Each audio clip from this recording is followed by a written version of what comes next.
Machiegni nyakorom gajuang' e chenro ni maratil en tarik 9 dwe no mar auchiel 2024 en geno mara ni odiochieng' mari mar Jumapil odhieyo makare waikoni weche manyien e chenro ni maratil ka bende weche mag siasa medo chwako liete pacho ka nyato mago e kind joko mantiere piny owacho ka bende en ywaruok mosebedo kotimo lim tidewa mi ler mar weche go ka bende kawuono ne gintiere kod romo e gwengego Nakuru bende kalo wang'yo mag mutete kod arita nyakorom gajuang' ka bende ang' nwang' kelni mago mag tuke kang' watio kata kamano parni ka wan gi ratil en chenro ma bende wan bedo kanyo gi twak mitao gi George Bati kamang' no bed kod wende Mulo Junior ka achiel gi Robert Nyasuna duto ang' ne go mbaka ka ging'iyo wach siasa mar dongruok ang' ne en twak ma bende ang' Bati biro go kanyo bang' weche manyien nyakorom gajuang' to mana kaka pile wachao gi mago momiyo pek. Tuungane, tushirikiane, tufanye kazi pamoja, tusitenganishe wananchi. Kama kwako nyumbani hakuna amani, hamwezi sana Kenya. Siasa ochwakore nyasi mano okelo kanyakla jatend piny Kenya William Ruto kod jalupne Rigathi Gachagua Nakuru. Wawacho gi dwol achiel ni okwa support bill. Jotendwa moyier e bunge otem matek mondo mi odage kik okal. Moko kuom rawere makaluo jojo od bura mag ni kik mbek tole kwedo paro mar chik omenda mageto medo suru ne mwandu moko ma jopiny tiyo godo ahinya e thurka.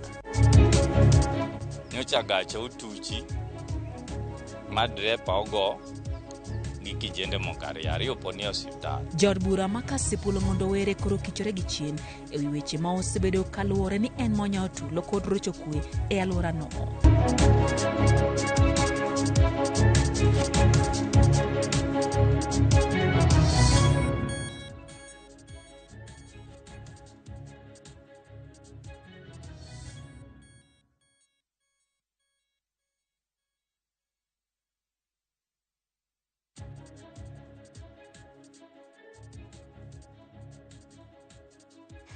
Machiegni nyakorom gajuang' chenro en ratil bethuolo mar go kod mbaka wantiere lai mar ote machuo kari 3-6 nono ka bende inyalo yudo wa e Facebook kata Ramogi TV bende wantiere Ramogi TV Kenya YouTube duto nyalo weche gi kachiel okale weche gu mag mbui bende wan gi jaloko mar Lezo Tieno machiegni nyinga Lydia Okeyo. Siasa mag riwo Uganda kod telo emane okwako lwasi nyasi mar lamo mano bagi kanisa mar Akorino e kaunti ma Nakuru. Alama no kelo kanyakla jatend piny Kenya William Ruto kod jalupne Rigathi Gachagua kama jotelo go medo nyiso pogruok margi e paro kaluwore kod twak mawuok kuomgi e wi siasa mag kwe to kod pok mag mwandu mag gwenge. Siasa mag masawa mar piny Kenya bende ne okodong' chi en jafwambo mar Walter Nyambaga chakonwa chenro mar atil gi ripod no e yo machal kod mae. E kinde alama ne obagi kod oganda jokorino e kaunti ma Nakuru. Alama ne oyore kod jatend piny William Ruto to kod jalupne Rigathi Gachagua kid jotelo mamoko. Ka ema siasa mar nyiso mbi e yor siasa e oneno ka jalup jatend piny Rigathi Gachagua otemo tiyo kod thuolo mare kendo lero ni kamutni nitiere Mount Kenya to ene mo bedo para manyime mar manyo kwe e kind jotelo ahinya to masawa mar piny Kenya. Rigathi ogolo ranyisi e kind gavana ma Nakuru Susan Kihika e kod seneta Tabitha Karanja. Rigathi omedo ni koko manentiere kind gavana ma Kiambu Kimani Wamatangi to kod jokombe alensi kata MCS en emani otieko. Kukakuwa na problem pale Kiambu County between the governor and the MCS. Nikawatafuta rais, nikakwambia, nikawaketisha chini. Governor and MCS are working together. I'm still working on disunity between the governor and the MPs. Ninaendelea pole pole. Kukakuwa na shida pale Meru between the governor and the MCS and the MPs.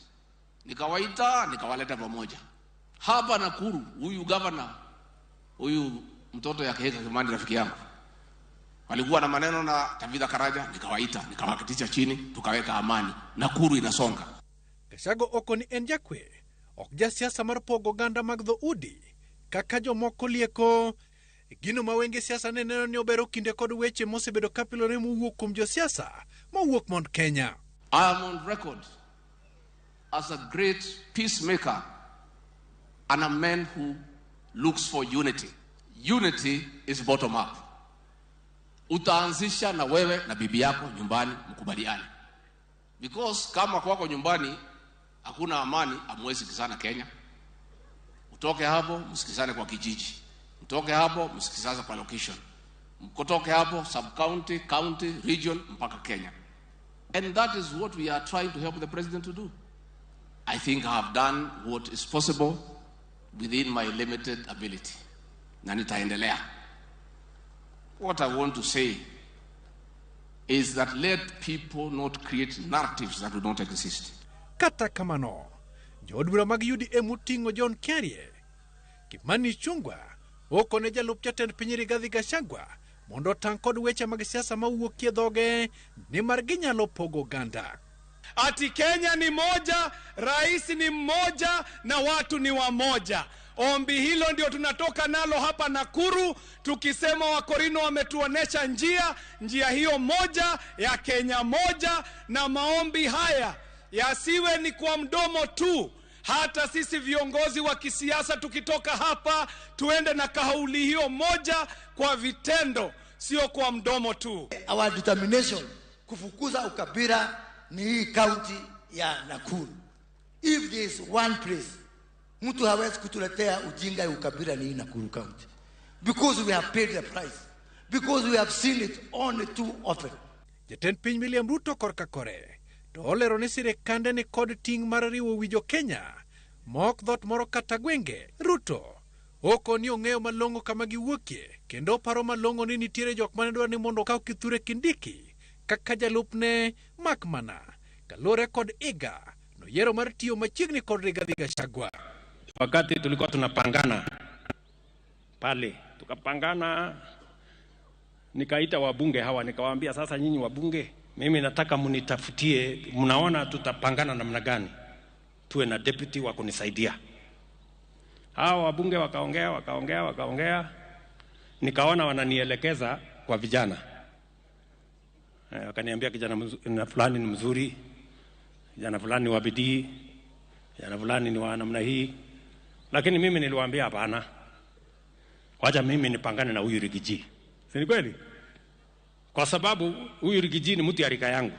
Gavana Madaraka Nithi Mudhomi Njuki, jatend migawo marango rang'iny mar jotije mag sirikal Moses Kuria, bende ogwenyore paro kod jalup jatend piny Rigathi Gachagua ewi pok mag mwandu ne gwenge midendo ni one man one shilling, ka gikoni ging'eyo kaka wachno nobiro kendo biro weyo chien gwenge mathoth e weche mag dongruok. We must speak peace, we must speak unity, we must say things that can unite the whole country, even if sometimes it means sacrificing our own interests as a community, as a county, because Kenya is one. And when one part of the country is hurting, the rest of the country will also be hurting. Walter Nyambaga, Ramogi TV.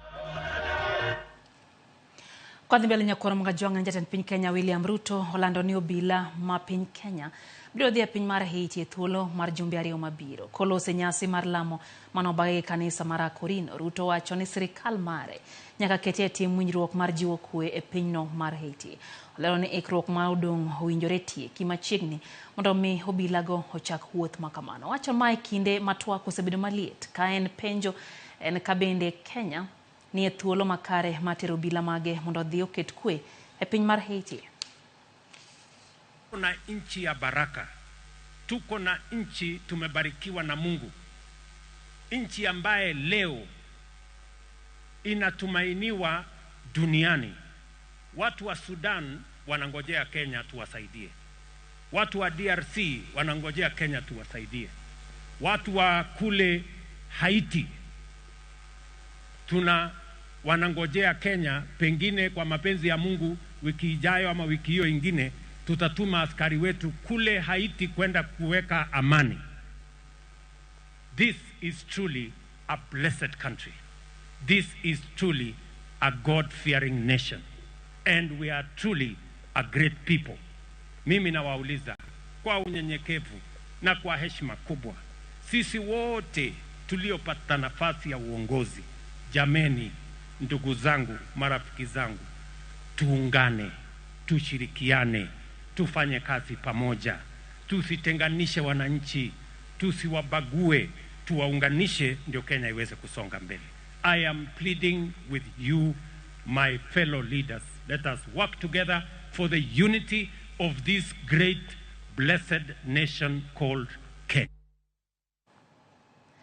Jatend duond bura mar DAP Eugene Wamalwa odok ne jalup jatend piny Kenya Rigathi Gachagua kaluwore gi tonge mag siasa ma sani chuoye e duond bura mar UDA ewi kelo twak motenore gi kaka owinjore pog mwandu ne gwenge mag Turkana. Wamalwa okone Gachagua ni kare mar chiwo pache ewi chenro mag nono ni jopiny oyudo pok ma onge kod mibadhi. Bende omedo jiwo jood bura mage ni kik kadh paro mar chik mar omenda. Wamalwa nolose gwenge mag Nambale nyasi mar sidho Reverend Isaiah Obuya kaka Bishop mar ang'wen ma Nambale.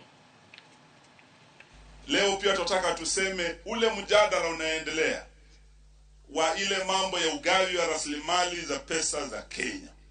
Kuna wale wanasema 1 man, 1 vote, 1 shilling. Kuna wale wanasema 1 shilling, 1 kilometer. Leo tunataka tuseme haya ni kama yale tumeambiwa na Bishop leo. Haya ni kama ya the tiger and the donkey. Whether the grass is green or blue is a matter of opinion, and every Kenyan is entitled to their opinion. This is a conversation whose time has come. Let us freely talk about it. Tusiwe tena na mambo ya vitisho ama intimidation. Ruto hawezi kututisha. Akienda Kombo tunamnyorosha, akifuata sheria tunamuunga mkono. There are no two ways about it. So the finance bill, be not afraid. People do not exist to serve governments. It's governments that exist to serve the people. Let us not reverse our order. The current government has emasculated parliament. The current government has captured judiciary. The current government is slowly, probably, has also captured the church. So the people of Kenya are left defenseless. We come back to you, the people of church, to pray for Kenya. Kenyans are on their own. Kwa Nambale atirinya county ya Migori Kamarawere sub-county mawendo kwedo paro mar chik mar omenda masane geto medusuru ne moko kuom mwandu ma jopiny tiyo godo. Gidwaro ni jood bura okaw ting' maneno ni paro mar chik no okadhi kaka en sani. Bende gisiemo jood bura mabiro rem chiwo pachgi e od bura no kendo madibed ni chano buono donje od bura e kinde twak ma ewi paro mar chik no dhi mbele. Wawacho kidwaro achiel ni okwa support bill ni. Nitie gik mang'eny masani timore e gima iluongo ni digital marketplace. Jowa kendo tax moket kuome no medore kabisa kendo odhinyo jok matindo makoka chako timo gige gi mamanyo e yore mopogore opogore machalo TikTok, Facebook gi kuonde moko miluongo ni marketplace gi. Finance bill ni kawan ne gombo wato ne wagombo ni mondo mi jotendwa moyier e bunge otem matek mondo mi odage kik okal nikech kokalo to dhi medo mana hinyo japiny man piny ka. Ng'eny ohala matimo mang'eny oyiengore weche mag mbui, obed e-citizen, obed Jumia, obed transaction mora mora. Tiyudo ka koro sani bill ni wacho ni idhi medo osuru kigole atamalo 1.5 nyaka 30. Gini odhi mabor nikech wate ok wanyal dhi e National Assembly kasto wawuoch gini to jachung'wa ma en mbunge marwa oyude thuolo mar wacho gini. Probox nwang'iewo nyaka 600,000.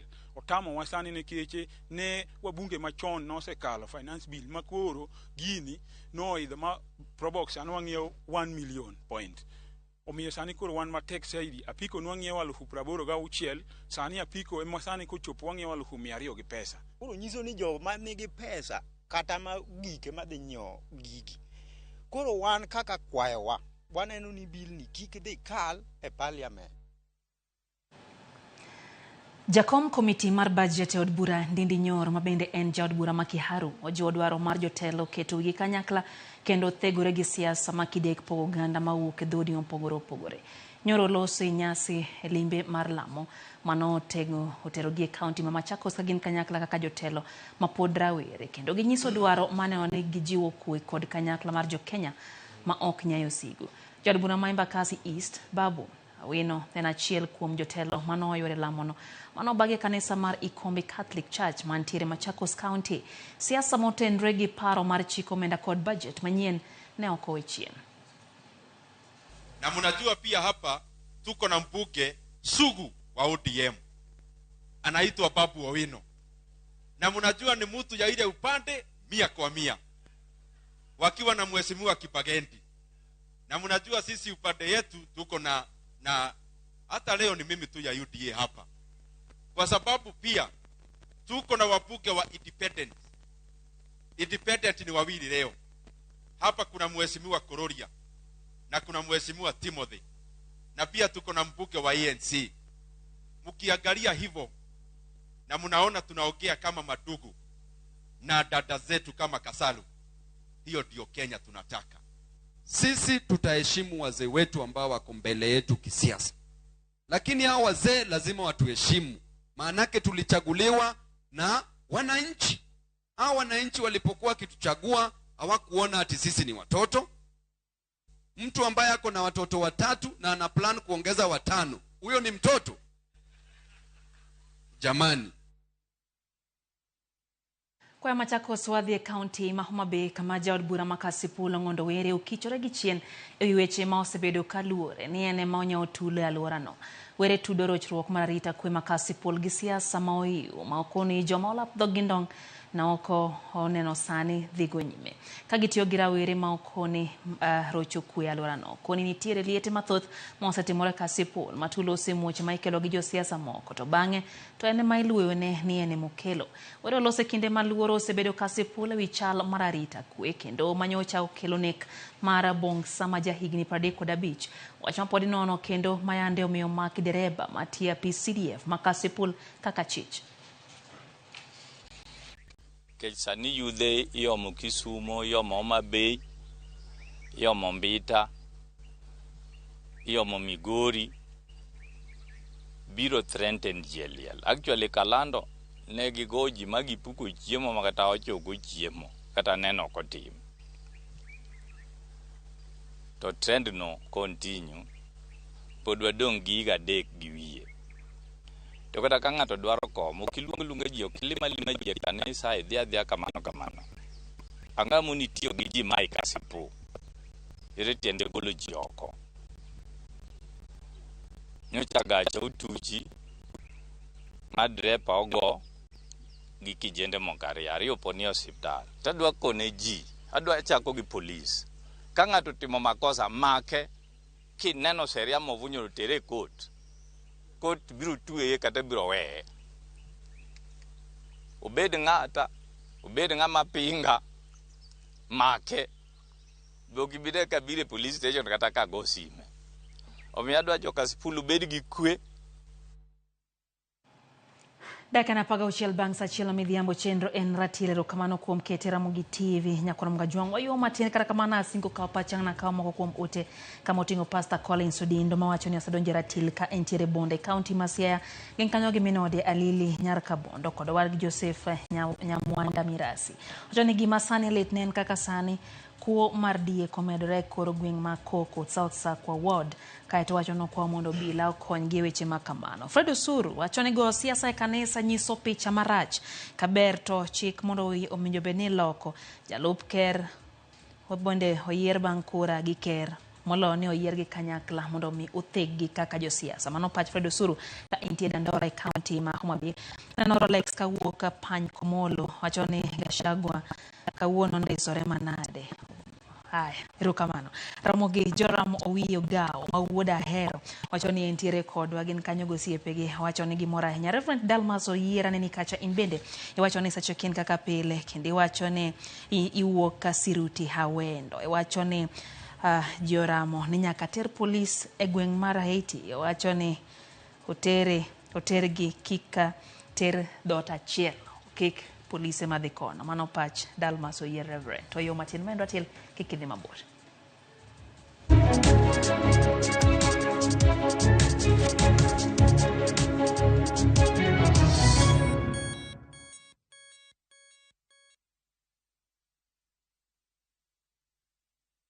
Dream ni kusotio rente, dream ni kuanzisha biashara ujitegemee, na kama dream ni kubadilisha hiyo 20 bob into 250k kila wiki, of course umekuja the right place. Geomotion na JetX on shabiki.com. Tiketi yako to instant millions ndio hii mase. Ingia shabiki.com, launch JetX yako, wekelea for as low as 20 bob. Skuma jet yako to the highest multiplier, alafu cash out before the jet fly away to win millions in seconds. Na hiyo sio yote, ukihit the highest multiplier of the week, tunakujenga 250k mara that. Usiachwe nyuma na chance ya kufulfill dream yako. Jiomoshe na JetX on shabiki.com.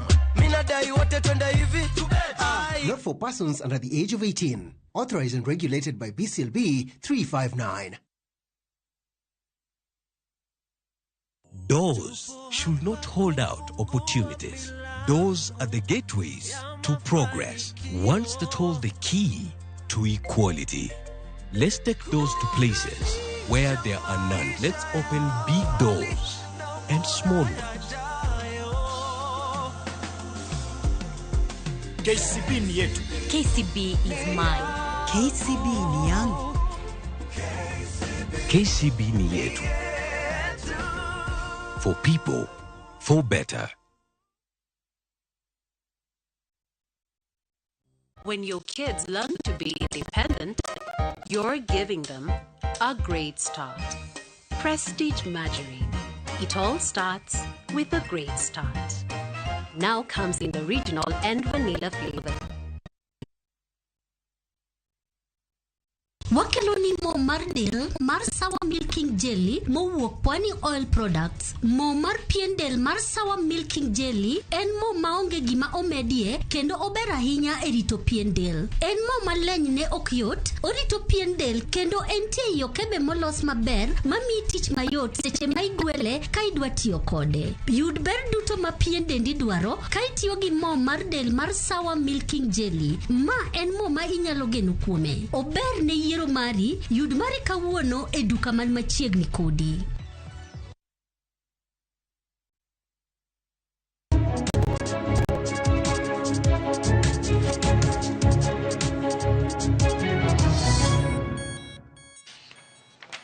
Machiegni kendo nyakor mga juang chendo Enratil wadhi mbele gi weche manyien. Wang jowi Maramogi TV, nyakalondo Maramogi FM kod Citizen Digital duto mantiere buo kambi mar Royal Media Services nosiro nyasi mar dhialo higni 15 mar tij ngolo ne jangolo marahuma mar rumba John Junior mar BB Band.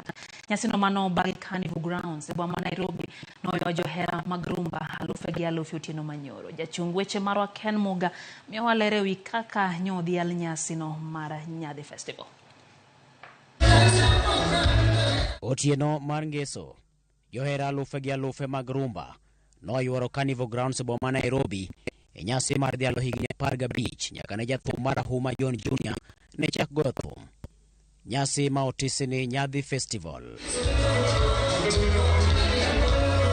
En nyasi manosir kod wang jowi Maramogi TV, nyakalondo Maramogi FM kaachiel kod Citizen Digital maduto ni e bwo kambi mar Royal Media Services kendo ne gitiyo kod thuolono mar jiwo tudruok margi gi jopiny manoyuore nyasi. And we are really thankful to Royal Media for coming together with us kukua partners wetu. Tumeona mazuri sana kutoka kwa RMS. Ile support wametupatia tunashukuru sana. Nyasi no bende noyuore kod jothume mamoko makaluo kaka Emma Jalamo, Costo Juang, Sanje kod mamoko. Ka jothum mag dhoudi mamoko bende noyuoro machalo kaka Nadia Mukami, Kidum kaachiel kod mamoko. Ma en ranyisi ni nyasi no kelo kanyakla oganda bende mowuok e dhoudi mamoko. Event ni no kwa time ni joluo kende. Event ni ne watimo ne jo Kenya mangima jo piny te. Nitie plans kawecho dhi maber wadhi timo Kisumu edition, kawecho dhi maber wachako watimo Mombasa edition, kawadhi every part of the country. Jolendo mag Ramogi TV kaachiel kod Ramogi FM kaachiel kod jotije mag sectors bura mag kambi Royal Media Services noyudo thuolo mag romo gi joheragi mabende nonyiso mor margi gi nyasi no. Mokwongo en goero kamano maduong' ne telo maduong' mar kambi mar Royal Media Services, jatatije marwa, directors mekwa kaachiel kod senior managers gi jotich te mag Royal Media Services kuom kawo thuolo mar siro chenro ma kama mar Nyadhi Festival. Erokamano ahinya kendo pod gipak ne Johnny Junior kuom dhialo higni 15 te kimorowa kipuonjowa kod ngolo mopogore opogore. Wabiro ka mar celebrate Johnny Junior higni 15 mage mag bedo jawer. Wamor ahinya kod Johnny Junior gi gimoro amora mosebedo kotimo, kendo sani kaka wabiro ka koka wamedo mor mokalo nikech wende ma wayudo ka gin wende mapok wawinjo kendo gimit moloyo kata mosegolo sana. Nyasi ma kama en achiel kuom yorego ma kambi mar All Media Services nyiso godo sir ne jothum kod jogo ma moro oganda e pacho ka kendo keto motegno tudruok margi gi joheragi. Ken Muga, Ramogi TV.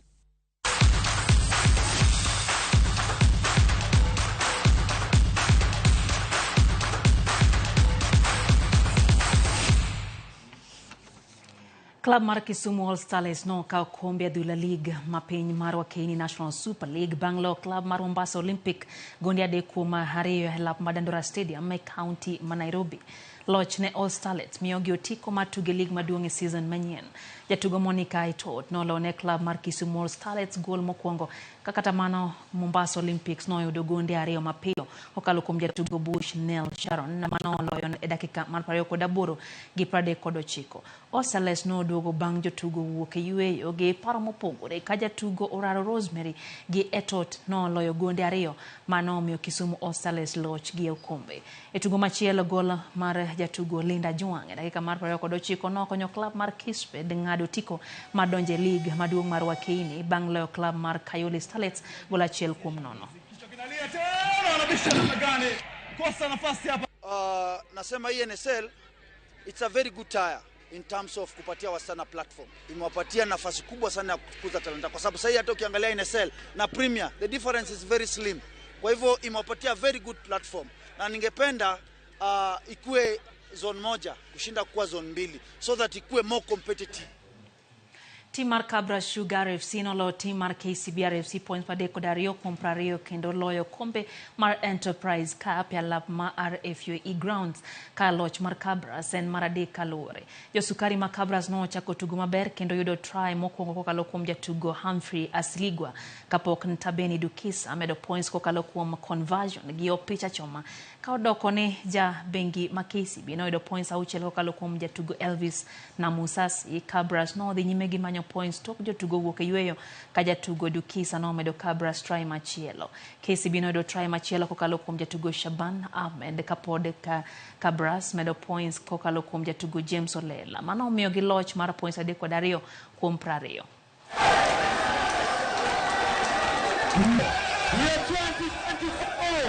Enterprise Cup champions, Cabras Sugar!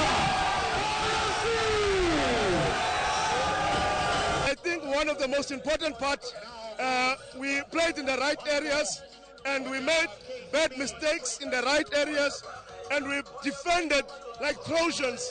You know, our boys threw everything at it on the defense line. We studied them very hard, knowingly what they will do. And actually they played. We've had a good season. We've been finalists. We won floodlights, and I feel the boys are really working hard. We just need to change a few things here and there. And for the game today, we just needed to make use of our key moments. We didn't have a proper use of our key moments.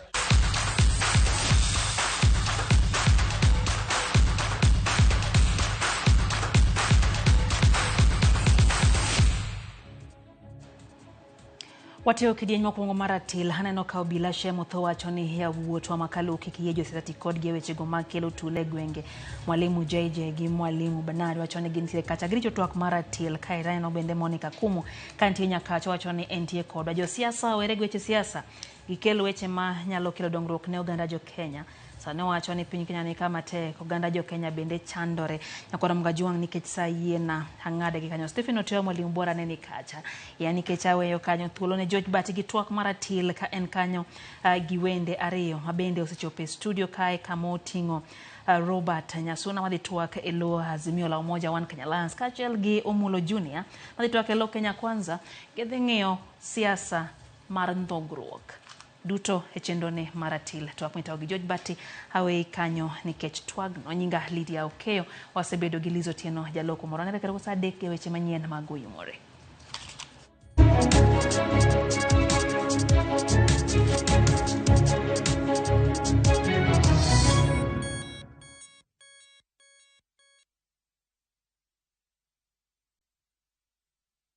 Asewacho ni nyathini toko winja. Osani, oseguro tiende dalani. In a world where faith, Yesu Kristo malamoni, fear, sacrifice, and the complexities of father-son relationship collide. The son must choose his path and his own legacy.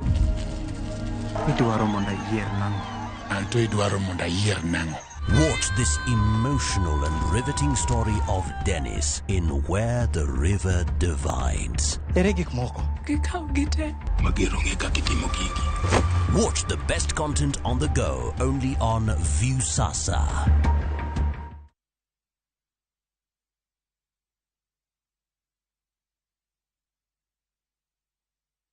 Sasa kwa tao moja tu unaweza pata third party cover for your private motor vehicle valid for 30 days. Say goodbye to expensive motor vehicle insurance. Pata bima kutoka Direct Line Assurance. Kujisajili bonyeza *487#. Weka namba plate ya gari yako, ID namba yako, email address yako na ulipe thao moja tu. And your digital cover will be sent to you instantly. Collect your sticker at your nearest Total service station. Dial *487# upate third party motor insurance valid for 30 days. Pap, ni thao tu.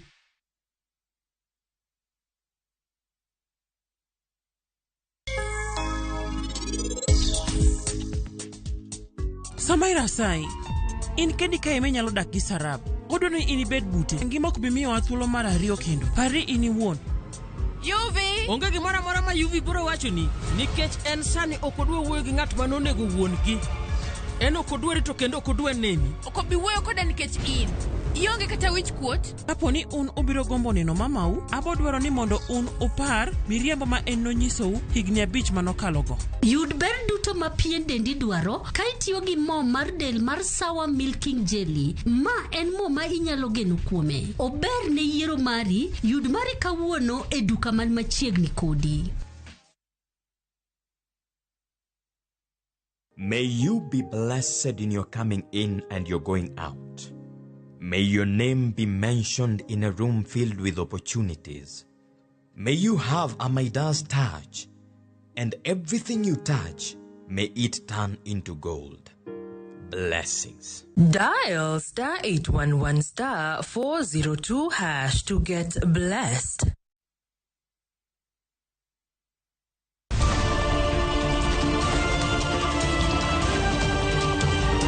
Piny koru to rugi mage.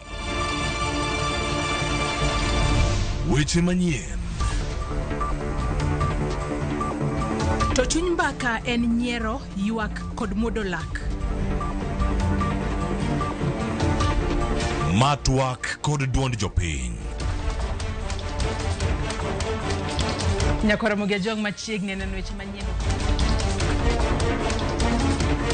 Ma en Rupiny kod mbaka oromo. E Ramogi TV.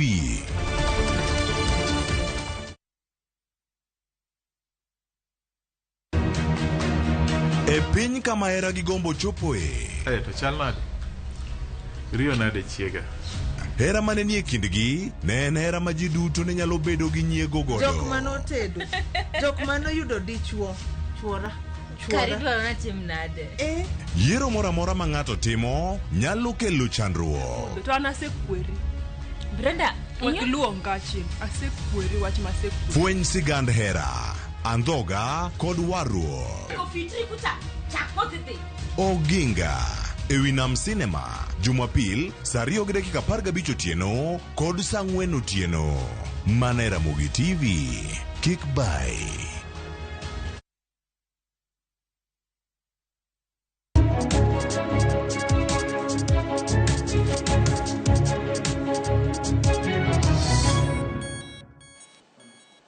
Erokamano nyakwara mogi kuom kete Ramogi TV. Twak mar Ratil chakore sani bang' bedo gi weche manyien mokelni kod Lydia Okeyo kendo singori ni an ka kod wenda ariyo ma bende nosetajo nyingi kanyo.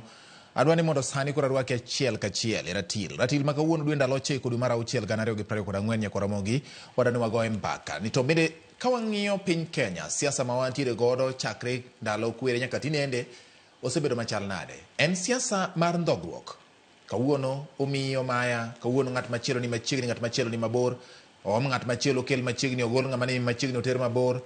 Imi timaya, to sami maya timi kidhiri tigwela, iwaya ithuli to sami thuli tiketa. Mane gimora ni mondo wang'i kawuono nyakwara mogi nikech kawuono ni kiwinjo kaka jotelo loso, kata tinende ka iwinjo kaka jotelo loso, to giloso kagima nitiere ng'at moro ma winjo ka oken maber ahinya. To chien kucha nen maber. Kendo winjo maber. En siasa mar ndogruok. An gi jo siasa nyakwara mogi, an kod Mulo Junior ma bende osebedo ka ni e Ratil ka. To an ka kod jadolo Robert Nyasuna ma bende wasebedo gi e Ratil ka chien kucha. Wachako gwele mondo wang'e to siasa mar Kenya ka en siasa mar ndogruok koso siasa mimanye dongruok gi osiep mochwere manyalo tero ji loka machielo ma iluongo ni Kanan koso oyo. Ing'eyo machiegni uru e Ratil tani kawuono. Kamana ahinya. Yes. Sigana moro matin. Aparo ni wanyalo kawo duond buche ariyo e Afrika ka kopogore gi piny Uganda ma Yoweri Museveni osebedo jatelo kuom thuolo malach kisamore gi weche ne mago. King'iyo piny mar Tanganyika kata Tanzania ka oriwore gi Zanzibar. Duond bura achiel osebedo ka tayogi kowuok e loch mar Nyerere nyaka tinende. Kimiyo piny Afrika ma milambo, duond bura achiel osebedo ka tayogi kowuok e loch mar manen jatelo makono mokwongo nyaka tinende. Kata kobedo ni nitie winjruok mitimo gi duond buche mamoko, tiro ka duond buche gi dwa bedo telo kuom thuolo malach. Jotelo ma giloko nyiso ni nitiere winjruok mabedo kopogore kod duond bura mar KANU. Bang' gol KANU e telo higa mar 2002 nyaka tinende wilruok osebedo duond buche.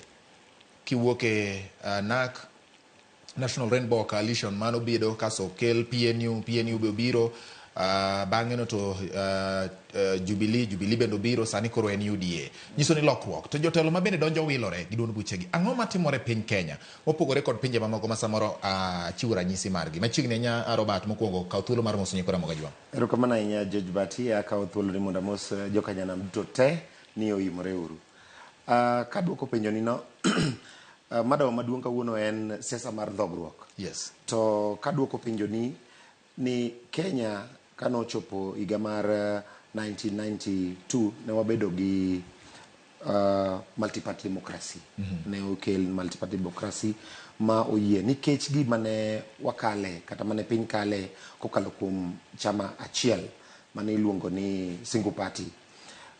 Ne weche ng'eny kabisa, iyudo ni kata weche mag term limit ne onge, to bende kane ine iye kanyo to koro kane chama ne en achiel tiyudo ka koro duol tin mondo koro iting duondi malo mondo iping kata serikal koro ne bedo matek. Iyudo ka weche mag demokrasia ne bedo matek to Kenya sechego ne jing kokalo kuom weche mag demokrasia. Miyudo ka ndiyo kata ka une ot achiel to onego bed ni mi thuolo mar wacho paro mopogore. To niyudo ni kane ine e chama niendi, e chama achiel manen Kenya African National Union KANU, to ne okinyal wacho paro mopogore. Iwinjo ka Joseph Kamotho ne wacho ni KANU ndio baba, KANU ndio mama, gimora mora. KANU ndio watoto. KANU ndio watoto. Koro nyiso ni nyaka ni wacha gima ker masano ne dwaro kata gima chama masano ne dwaro. Emono chuno Kenya momiyo koro ne jotelo moko kokalo kuom Jakom Raila Odinga, Paul Muite, gi joma opogore James Orengo gi Anyang' Nyong'o ne gidhi ma gikwayo giketo gikaso matek kabisa ma section 22A manoketo ni Kenya nyaka bed mana gi chama achiel. Ker ma sechego Daniel Arap Moi nogolo nowacho to ne ni sechego ker ne nyalo wacha ni chik ogol to chik igolo. Masani koro en gima ok nyalo timore. Omiyo en dongruok kisiasa, en maturity in politics emomiyo Kenya nigi koro chama mopogore opogore. Alright, machiegni Mulo. Erokamano George Bati, amoso Jaramogi ni oyimore uru. Gima ng'eyo manyalo medo ma Nyasuna wacho ni democracy to nosebiro. Ingene one party manentie Kenya ka okinya pimo gi ma Tanzania gi ma South Africa nikech macha nentie paro moro machien mar dictatorship. To dictatorship ne mane ji ok dwa. Mane ma Kenya ka ma Kenya ka KANU ndalo cha. Tingene ne ing'iyo party leader. To kore ne mowacho ten makoso wacho retimo. Koro structures mag party ne onge kaka ne nyalo konyo joma chielo. Mana miyo ji nogore ne multi party. To multi party ni nokete ni mondo ji obed gi representation, mondo jomoko bo yud thuolo mar yudo loch. To ineno ka ndalo cha kanokel multi party democracy to parties ochako biro. Koro ji ochako biro gi paro moro ni parties gin koro gi register gi kaluwore gi community kuma giwuoke. Yes. Koro community gigo gidhi gigoyo wach kucho to gibiro kaka community gidwa ni negotiate kaka community. Koro dhi nyuolo parties matindo tindo ma koro iluongo ni ethnic parties. Koro party ni ing'iye gi jatelo kuma owuoke. To kane constitution ma koro nwa kalo ma jakom nogore ne matek mokalo 2010 obiro to dhi okelo gimiluongo ni Political Parties Act. Bokelo register of political parties kaka inyalo manage political parties. To king'iyo gima democracy ma marwa msani waselony, wasetemo progress, wasetemo wuotho matin. To wuotho matin no pok wachopo kamoro mwanyalo wacho ni wanyalo bedo gi party achiel ma strong. Political Parties Act oyieni wanyalo form gimiluongo ni coalition of party kata coalition of parties kata coalition of parties. To mane mieno no ka Kenya ka onge ng'at achiel mosewuok moyudo loch gi party ne kaka ng'at achiel. Obed ODM, obed parties mopogore. To mane miyo giriwore nikech ing'eno wan gi gima unique, wan gi kabila 42. To kabila gi jotendo osedhi ogogi ma ji ogogi ma odhi oketo wach marach ma kineno jorabon gin giwacho ni jogi rach. Kineno jokoni giwacho jogi rach. Koro siasa marwa mosebedo ma Kenya ka obedo siasa mag adui gi siasa ma kelo kabila. To mano emineno President Ruto ne dwa notiek siasa mar kabila no. To mano miyo ne gi paro mar kelo party maduong' ma bro riwo ji te. Ma koro wada chalo kaka Tanzania. Ing'e Tanzania culture margi politically odhi okete duond giluongore kaka gin utanzania. Gin giwacho Kiswahili, gin gionge mane madhot mane. To Kenya kaka tidhi mane ofis sirikal, iyudo ka ng'ato wacho dho Kikuyu, ng'ato wacho dho Luo, ng'ato wacho dho Luya. Pok wabedo gi Kenya, mono wacho ni wanyalo wacho dhok achiel.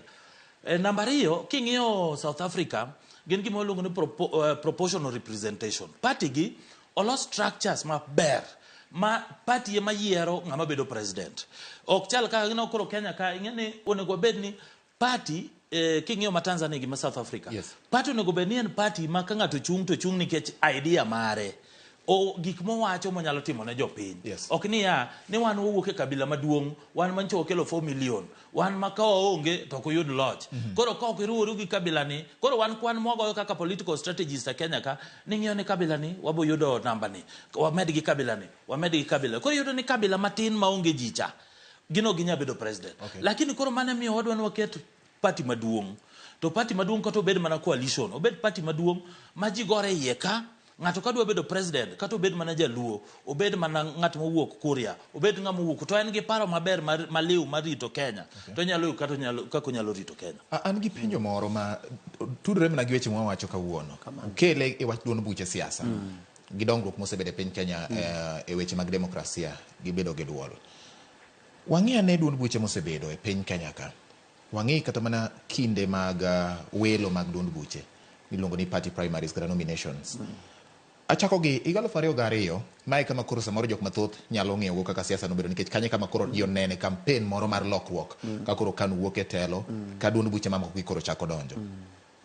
Sama ji oriwore modonjo to kosedonji ma ji odonjo gi nak to bang'e no iwacho ni jakom gi jatend piny ndalono Emilio Mwai Kibaki ne ok oduogo winjore.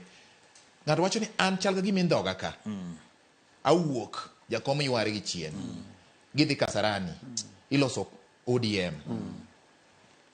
Ma jog moko giwene jakom modonji. Ene muchung' modhi laro kom higa 2007.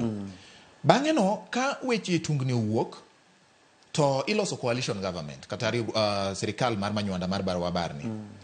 Jakom bedo prime minister. weche moko wachore diere ka ni nitiere kaka nolos structure ni jatend piny masani William Ruto nowinjo bed ni bedo prime minister to dhi oywa Musalia Mudavadi oket jalup prime minister. Ruto wacho ni chal ka gima ok omiya gima nadwaro. Ruto bedo jatend migawo. E iye ka othichore gi chien ni nogole nikech samoro nitiere weche moko. Ndhogruok neno kanyo. Kopogore kod mano, e siasa mag duond buche ka bende imiyo nyasuna timayo bati, kata imayo nyasuna timiyo bati, kata imiyo mulo timayo bati. Ok ni mae gima timore, ok wach ni mane kaka otimore e kindwa gi nyasuna kata gomulo, but owacho ni mae gik ywak mosebetie. Ni omi ng'ane to maya. Chal ni duond buche gi nan gi geno ni jopiny oyie koda to ndhoga. Kopogore kod mano, wachak chien kucho. Ka piny Kenya yudo loch, kapok Jaramogi Oginga Odinga owuok e sirikal, nowacho ni jatend piny kinde no mosenindo, jatend piny Kenya mokwongo, Jomo Kenyatta, ndika ndhogruok nowuokie. Gini osetimore. E higa 2002 no, sama koro ichungo duond bura mar KANU, mosenindo mane en jalup jatend piny e kinde no, Professor George Saitoti, bende oywak ni ondhoge. En siasa mar ndhogruok mane penjo mantiere godo kawuono mondo ung'isa ni to ndhogruok ni nikech kwa wacho ni demokrasia osedongore. To joma dongo demokrasia gin bende gisedongore ka ging'eyo adieri gima gidwaro e chunygi. Jaduong' Robert Anyasula. Mokwongo ya wach ni seche ma isero kura. Yes. Mana kaka wadwa mulo sewacho. Kenya ka pod wago siasa mar ukabila, mar community. Tiende ni ng'ane kele jogi, ng'ane kele jogi, ng'ane kele jogi, mondo wariwre, mondo wanegleni. Seche go, iyudo ka jatelo nyalo wacho gimora mora. Onyalo yie, kata ni ng'ane in, kadiponi wayudo gini, to mae kaka wadhi timonade? Kaka wadhi time. King'iyo kata mana nyoro kanye Ker William Ruto riwore gi Rigathi Gachagua, ng'ama ni wacho kendo seche go mano nego bed ni giriwore go, mano nego bed ni bedo jalupne, ne en Kithure Kindiki, ma bende oywak ni otime nade? Ondhoge, or omayo, ming'ane to maye. Omiyo seche ma idhi negle riwruok bedo, to seche go kisera bedo ni idhi miya kama, kabiro tidhi miya ng'o. Seche ma koro osepedh le mesa, koro ineno ka koro nyaka koro ng'ato nyaka ywagi, nikech sa kisera inyalo yie gimoro amora. Inyalo yie na dhi miyi, kata mana Jakom Raila Amolo Odinga tuoto nowach ni within 100 days, ndalo 100, constitution oseloki ma Jakom oseket prime minister. Komo ni chakore tinjo mana ka jomoko osechako diro wach gi kucho ni onge two centers of power. Michuki mochako go kocha, to Kajwang' osego koni ni osendhogwa. Omiyo en trend mosebedo e Kenya ka. Kochakore kata mana 1963 miwacho no endo, nitie kaka nonego bed ni bedo kwa biro kata mana Saitoti muino osekone ni en ema iwene. To kaling matin to chieng' moro achiel irali Ker Moyo Chunga to wacho ni an kaka seng'iyo Kenya mang neno ng'ama nyalo rito Kenya ka en mana Uhuru Kenyatta neno.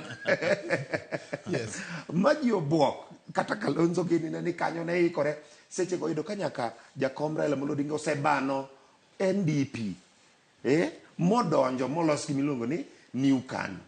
Koro New KANU ni koro ing'iyo ng'ama idwa ginene. Kalonzo gini ka, Saitoti ni ka, Jini ka, to koro wach ni Uhuru. Omiyo en trend mwasebedo go makata kinene sani e siasa makawuono ka koro jowa moko ywak ni nitie kaka ok timne gima ber, but osebedo ka en gima nitie kanyo nikech ang'o? Nikech sero mbolo. Nikech kaka jo Kenya wasero mbolo e ukabila. Nyaka idhi wuo mana gi joka, to joka be dwaro lemo maduong'. Koro wang' ni tem ginade. Iwacho ni kare we wang'ada ora mondi korka bigo mbaka. Nikech kadine Kibaki tamre yiene Jakom wach mar prime minister cha. 50-50 sirkal kaeto ngech ne giriwore mokwongo ne nitiere LDP emobiro oriwore gi NAK to form the National Rainbow Coalition NAC. Koro ne nitie winjruok mane gibedo godo ni Ker bedo janak kaeto jalup ne bedo ja LDP koni. Kwanza ne gikaw giduko koro prime minister ema nonego bed ni bedo Jakom. To nowach ni 100 days to selok gino. Omiyo en trend mabedo sama ji dhi e yiero. Nikech pok wachopo as a country kama koro wawacho ideas ni idea ema dhi miyowa presidency. Ni an kan gi idea, for example sani, kuom ranyisi ka ng'ato chung' ker to nyalo kata wacho ni an adhi chung' e weche mag loso uchumi mondo obed maber, kata mar mar timo. Pod sani wago kura kaluwore gi kuma waaye. Okay. Ine? Yes. To kuma waaye be wang'eny. Wan gi Waluya nika, Joluo nika, Jolang'o, Okuche, gi kabila mamoko. Idwa nyiso gi nang'o ka in ema isero gi kelo gi machiegni. Poth kichik bati, tichiko mulo, the same position. Ka koro ji loko kocha, koka inyalo wacho ng'ane, koro we ng'ane matimre nade, ma mondo kaw. But en trend mosebedo go, obro mana lokore seche ma wabiro bedo ni ok wang'i go kura ki ukabila. Koro ka wachno bro lokore. To Kenya ka sani, yes, pok wachopo e maturity level noendo. Nikech ineno ka wawe KANU mane en chama achiel kendo wadhaw kabisa nwadoro chama mopogore opogore, kila ng'ato dhi ogero ode. To mane Ker Moi ne yuago, nowacho ni chama mingi italeta chama ya ukabila. Kacha joka bro bedo gicha. Kaka koro watimo sani, mane yuak mane en go mane omiyo kata non kata ne wahinyore KANU, to noneno ni wabeda bede KANU nikech ji ne bro bedo gi ukabila. Okay. Mogik, yes, wabarore koro wan gi chama. Tiyudo ka chama wagi en mana 2007 kende ema wabedo gi chama ariyo motegno mane odhi mokaw loch. PNU kende as a party and ODM be nokase chien kanyo kabisa, miwacho kata ni gima koro noduo kelo barwabar en nikech ne gin chama ariyo. Bang' mano wach mar chama koro dhi karumo. Koro yudo ka ji nyaka riwre. Emomiyo onego waparane kaka oganda, kaka Uganda mar Kenya. Ber mondo wabed gi chama achiel kuma ne waaye cha, koso wabeda gi chama wa to kochopo sa yiero to wagine. Okuje sani koro ywak. Ni ne gibano Jubilee, giungo UDA. Koka gifwenyo ni UDA ni be marwa dier. Gineno ni koro onego gidog gimanyo odgi moro. Nikech political parties gin mitokni miriembo ka ji chiko, unyalo bano basu, unyiew basu maduong' uringe, to gin mana mitoka miringo go kidhi kaw go loch. Uso basu winyo mtoka bas machielo ma dereva ne ng'at machielo. Unyiew basu maduong' ma koro uchiko go do ten. Sa Junior. Kamedo matin kapok adonje e wach e kuku mar wach. Ayie gi Nyasona gi mwacho na adier. Kech ineno parties gi nitie kaka itiyo gi kod kaka ohala. Koro na blame political parties, leaders mantie, jotelo mantie political parties matimo gi jopiny ohala. To jopiny ba blame nikech jopiny be timo ohala gi jotelo gi. Nikech gima timore niya, party mondo ibed e party nigi interest ne. Kidwa chung' e kom, ng'at maler, iler kendo in gi agenda mar konyo jopiny tionge pesa. Party ok mi ticket. Nyaka ikela briefcase. Makonyo campaign koso makonyo weg party. Makonyo mano koro nyaka ing'e party mokwongo. Mano nitie party te. Ok anya wacho ni party ni kata mago to parties te. Ka ionge pesa onge kaka ibo imiyo oko. Kidok ir jopiny, kati wach mana kizungu. Mi wache dho latino. Mi nyis jopiny kaka latino ni chamo. Tintie mono milongo ne ya. Koro, ing'ena no ka jopiny be kidhi kaka ng'at maler. Idwa konyo jopiny chunyi ler. Tionge pesa. Jopiny biro winja to ginyisi ni jatelo to koro mise tieko no. Wadhi ot gang'o, daki yuko no jamna. Koro yuko jamna ni ng'ato dhi timo wash. Odhi oloso pesa e yore manjore, to biro to mwagi ground, omwagi ground ni ng'ane cha miyo ji 1000 en mwatere. Kose tere kucho, mage joma dhi wacho weche moko maricho nikech koro gin leaders, to mage mabedo kata mana president. Koro gima temo wacho ka ni ka ji obeda kaka US, ji nyalo reason ni idea ni Nyasona ni chung kama en watere nikech pache. To ibiro yudo ka lokruok dhi bedo malo ka. Lakini kapod watere joma jonjore mbele kacha, to onge kaka onyalo loso leadership mar Kenya. Mogik gima ng'eyo, ndogruok to nitie nikech nochakore ndalo Kenyatta kaka wache. Obiro ndalo Moi makoro njonyo gi nowacho ni Moi ne to oda kete mana week mara achiel to wagole. Eno ka Moi nolinga tie Kenyatta mo bedo jatelo. Obiro ndalo mowacho ndalo nak. Makoro jakomo wacho ni Kibaki tosha. Mono ng'e ni Kibaki yudo telo, Raila yudo telo. Lakini odhi ondhoge. Lakini koro gotuo makoro dha odhi wuoke kae makoro odhi obede prime minister. Tino ka prime minister podi ji gore.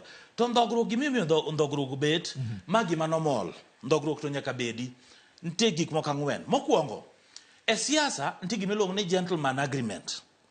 Unyalo ndikoru wawuromo kodi saa achiel sani gi nus wandikore. To nitie mwadhi romo gi jomoko saa 3. Nitie kendo mwadhi romo gi jomoko saa 8 otieno. Koro agreement ma dhi winjore ma dhi wuok kucho en wadhi romo kodgi saa 11 gokinyi. Koro in rito mari ni kare mwasetieko meeting makoro gik en saa 11 okinyi. Koro gima kinyi lando kiny ok en gima no winjore kodi ka. Iseneno jasiasa modhi e court mowacho ni agreement no wandikore agreement gi ng'ane to okotimo kaka no winje. Iseneno jasiasa modhi e court onge. Koro mago agreement itimo gi kaluwore gi interest mar situation mantie. Namba 2 digi miluongo ni public interest, community interest, interest mar party. Inyalo bedo ni an adakao George Bati kaka deputy na kaka running mate. But George Bati en powerful. George Bati interest mar national oken face moro manyalo miyo wayudo attract gik mang'eny. Koro interest ing'iyo to interest ineno kata jomoko iketo deputy kata jomoko bedo kaluwore gi community ni kwa kete ka tena such community ok kete nikech pache kech den pach ji dwa kawo kata mana ng'at machielo mowuok e community matito keto deputy kiketo deputy idhi yudo kura kanye. Koro nyaka ka ng'at ikete community kech ukabila mowacho cha. Namba 3 nitie siasa kanti gimiluongo ni chess. Ilungo ni aspiration ng'ato ng'iyo ambition mari. You know, 48 laws of power wacho ni ya ni kick out smart boss mari ingene ke in of ambitious I paro ini wabida beda kodi wajo iko kwano makiti ni chaka kawuono ini chako mane ati ngene president abeto board president ontie ingene mago be keto chapruok then mugik enoala kodi ngene ngato ni to ngani kwa keto ba en ngama onyalo tiyo go maber kose en ngat moro ma dhoge ng'eny. Koro digik mang'eny ming'e siasa ka mane miyo ka lokruok bet lakini ngama ng'eyo maonge dhogruok e Kenya ka en William Ruto nikech gik mano sign te e agreement mare UDA ka jogi no biro mano sign wacho ni Musalia bedo prime cabinet bedo prime minister o bedo prime cabinet secretary ng'ane wamiyo kama jogo te omi tich nyaka coordinators mag UDA Manyanza nigi tich Ruto o keep promise ne yudo jasiasa ma keep promise teke Kenya ka sana. Koro dhogruok to nyaka bed mago gik mano mor nikech George Bati an ka ji wacho ni sani nitie dhogruok e Kenya Kwanza. Yes. Onge dhogruok mane apenji ka in gi wuonu gi minu to uti marus sama juti marus mudhum mako uketo rupete cha piny ber kendo chamo michele gik michamego mo kad kek lakini idwa nyisa ni koro kuseti marus okudhu dawe ot dong nyako nganga nyako dau ma udhu kethru lakini koro wan kaka nyithindo dong koro nyako wangi wapimo ngeno kinya decide gi baba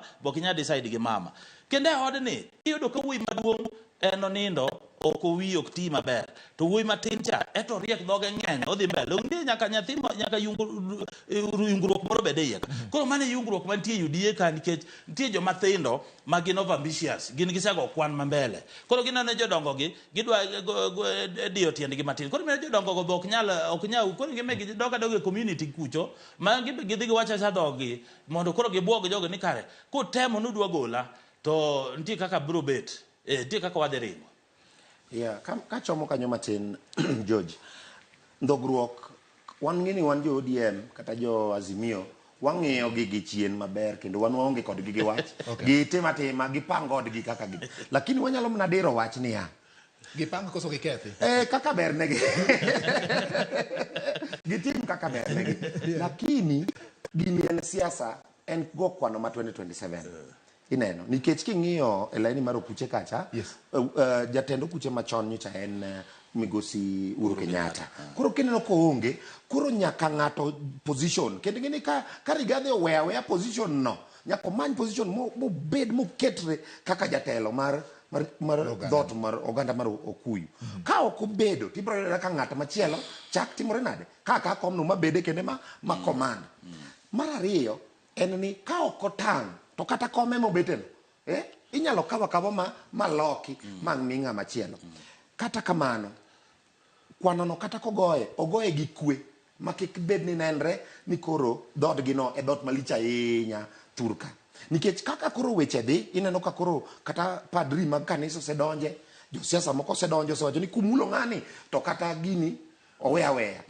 nyo wacho kata en ni kata kom mar ke deputy ker no okochono nyako bede nyocho chiemo kata komno nyocha onge nyiso neno ka weche osechako kier to kaka weche kier no wan ing'eni sani koro wan ing'iyowa gigo wang' gi koni ging'iyowa ni to be ka kuche gi chando ker to bende nitie mbaka moro minyago koni iwinjo omiyo wan wang'iyo gi mos iwinjo kama intie iwinjo ka in maber wan wamor nikech wan wang'iyo gi chandruok wan wang'iyo gi bedo opposition wan nyocha pok wabedo kata sirikal omiyo gin gigore kaka gigore no wan ka gineno ni ginyalo biro wuoyo kodwa wantie to gima ging'e ni wan oganda makwar Azimio nigi kura moromo ma kata ka gibiro kata kero wa manya ma wayuda to ka gidipo ni gidwa wuoyo kodwa to giiknwa gimoro ma mochomo yo maber but wantie wakwa gi mana ni gitawa gi kwe giketo Kenya bed mayot ki gikelnwa koko sani Robert ere adieri midhi bedo go ni koponi gigi okier to gwel kama iwacho ni gweli untieno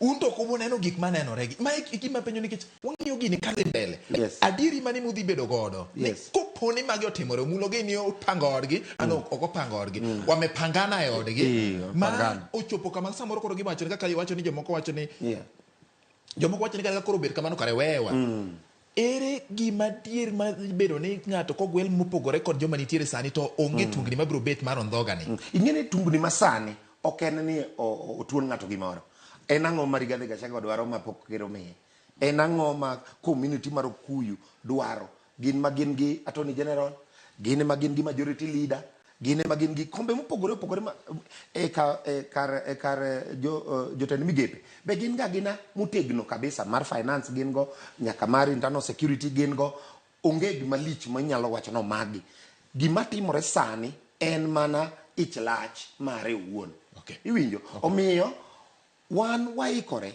nikech sani wagone gero kamano gi support nwa jakom odhi okaw kom maduong' mar AUC iwinjo wan wagone gero kamano onge kod gi wach gijipanga kaka gijipanga noendo onge gima osetimne Rigathi Gachagua marach iwinjo en odwaro mana mar iye en odwaro ni mondo otigi kokoni iwinjo mondo ogalvanize kata ohik okel okuche obed kamoro achiel eng'eye ting'eni ya otiyo gi tactic mane William Ruto tiyo godo ni inega idiya koro sympathy omanyo sympathy ni koro bedure ng'eya ka nikech lakini onge kama osediye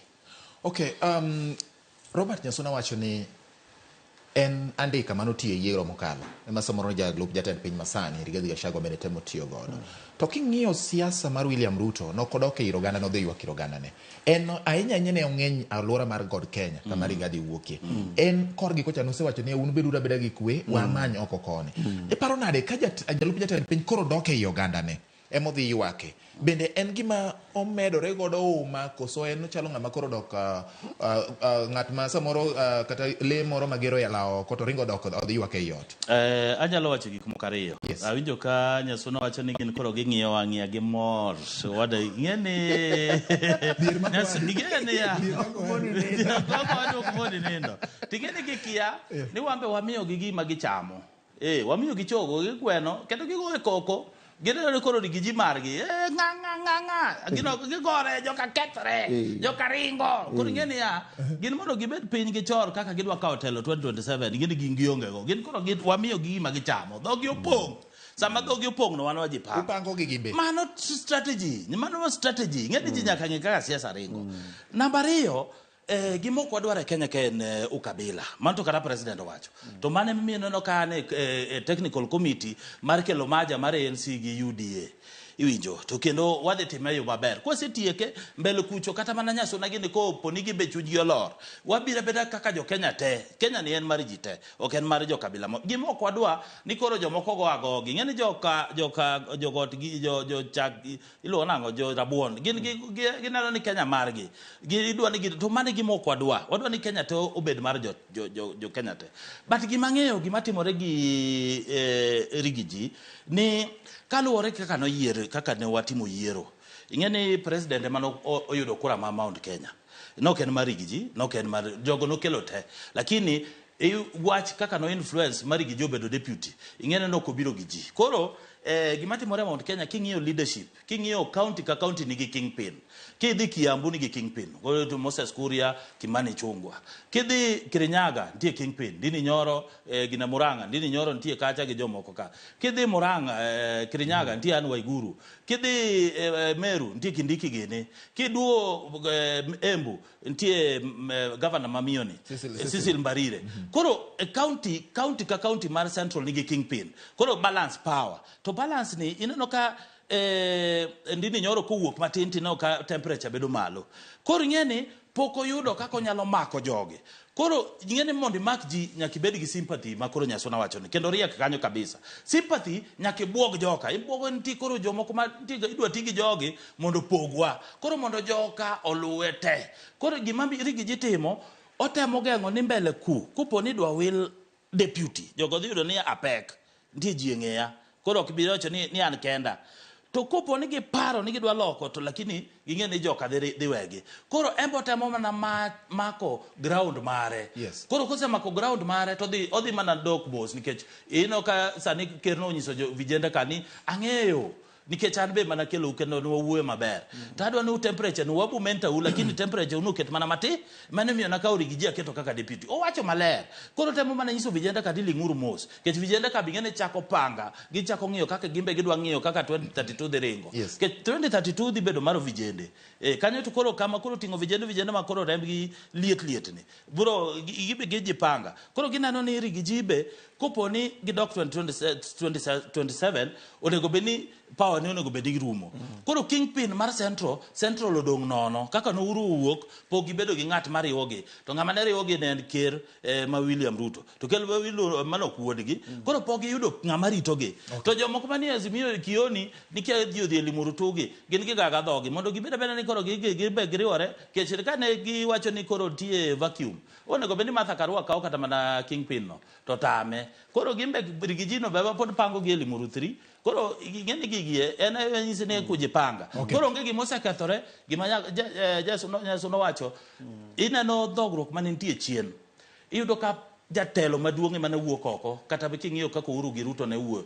En mono wuok oko mo wacho ni deputy no jotanga moko madhi area ka en kenda mosediro ng'ado. To king'iyo Ruto gi rigiji Ruto poko wacho gimoro. Ruto temo no kwe wacho dieno kabila okodwa jobed mos siasa maliet nikech ong'e gima timore jomoko do ng'eni ng'ato to be nyaka mantie. Iparo ni jatelo ok nyal wuogi kokalo kuom ng'at machielo Nyasuna.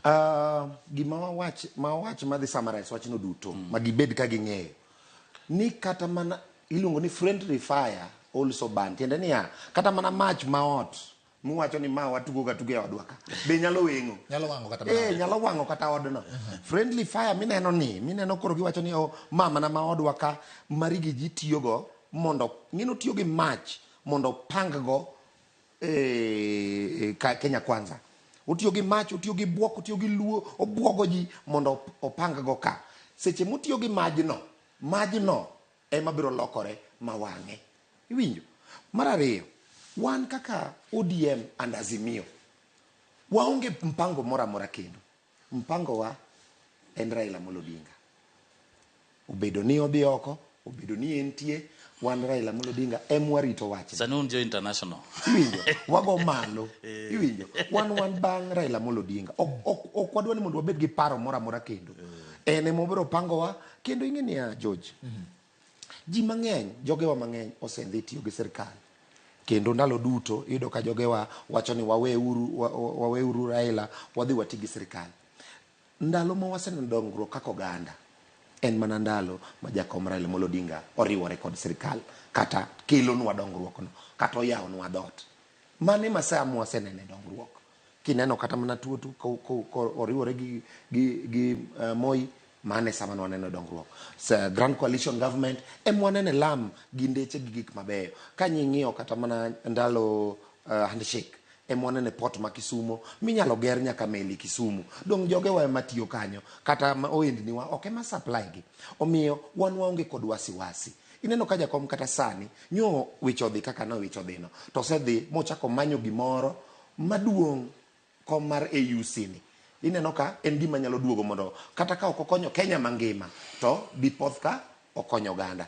To kendo ang'eyo ni ok olalne ni nitie jok miluongo ni oganda mar joluo wiye ok owil kendo ang'e ni kata mane e next election en kod mpango kako dhi pangowa kata bed mana ni en onge but ok odhi we oganda mondo dong kamano omiyo nakwa jowa duto te kamoro amora ma gintie ji owe bagni ji owe wacho ni oni sani koro en sa mar ringo oko kata dhi manyo kata ni dhi mana tiyo ka UDA no chieng' ma jakom odonjo ka UDA no eno to relevance go rumo iwinjo en ema koro jalo cha biro winje no osetimore ndalo mang'eny nitie jowa mang'eny manoringo dhi ojoin kata Jubilee ka jakom pok obiro ka jakom nodonjo to wach relevance mar gito nade orumo omiyo wan kaka oganda wapangore bang' Raila Amolo Odinga. Wach mogik omulo Robert Nyasona wacho ni gimoro gi pama mondo panga ot kendo pango to gimoro wacho gimoro kane mach mitugo e ot samoro nyalo kata mana wang'o odno mach mitugo ot luore ni en mach ma kiasi mani inya tugo kibrit to ine e pi koro ing'ene onge gima nyalo wang'o kanyo lakini ka so long as ni petrol onge manyalo miyo majno bedo maduong' ahinya to petrol ema wang'iyo ni nitie gik moko minyalo ket but majno koro ng'ato to nyalo tiyo gi but pi kanyo nyalo tudo gi kibrit kaka odwa tugono en labda kibrit no wang'e lakini ok nyal wang'o ot koro gima duong' ni owacho maber ni gitugo international kendo nowase neno ka jatenda Musalia Mudavadi noseloso committee maber mar support jakom nikech support jakom no support on the national interest ok support nikech en jakom e Kenya ka support nikech gimodhi timo kucho en gima duong' lakini kik jasuna gini wigi wil gipango siasa ma Kenya ka nikech ka ging'iyo malainya wigi dhi wil gi chien nikech ka wigi wil gi chien chieng' ma koro giduogo paro chien kucho to yudo kwa no wasedhi gatwa mang'eny to ing'ene en kaka kijana be king'iyo kata chama mar UDA king'iyo jo Kalenjin king'iyo jo Central iyudo ka yudhe ji oyiero yudhe king'iyo joma chalo Murkomen jo siasa ma Rift Valley gin vijende king'iyo jo siasa ma Central gin vijende sani iyiero vijende nikech vijende ma future kik wayier jodongo yene jodongo sani gin ok ging'e mbele gin gitieko sani gi retire to be luwore gi gima gikonyogo but gima ong'eyo ni nyaka vijende tiyo ineno kaka sani ineno vijende gi mine ineno ka wuondi kata mine ineno Gladys en masani koro ji chako wacho ni onyalo bedo deputy president nikech otiyo koro vijende man gi remo maliet but gima katieko gima ng'eyo ni wan kaka jo UDA kaka Kenya Kwanza waloso coalitions waloso mergers to wan warwako gi te kata mano DM ka warwako gi ka gibiro mbele kucho ji odhir Kenya together kikwawer gi ukabila mang'eny katieko secondary oganda wa o accept gimiluongo ni generational change mana gima mulo wacho no endo wayie ni jomo setionwa osetimo kan maginyalo ogendni duto te king'iyo land mar okuche jolang'o gikawo nyithindo matindo nini nyoro ne wan ge college ne en one year mi oserve second term mare Mushangi kamano koro wa accept generational change kendo wayaw space ne joma tindo kod joma mine yakora mogi mach mitugo godo e ot nyalo wang'o odno mulo wacho ne luore gi kamituge kode ka en kibrit tugo kode but pi to samoro ok onyalo wang'o ot gima penjo maduong' manitie ni samoro ng'ama ni oko nyalo luro gi petrol ma luor godo kendo luor godo ot yakora mogi tang bedo kanye giko mar Ratil erokamano no mulo Junior kachiel kod Robert Nyasona Nyasaye mondo bed kod nyinge en George Bati uriti masani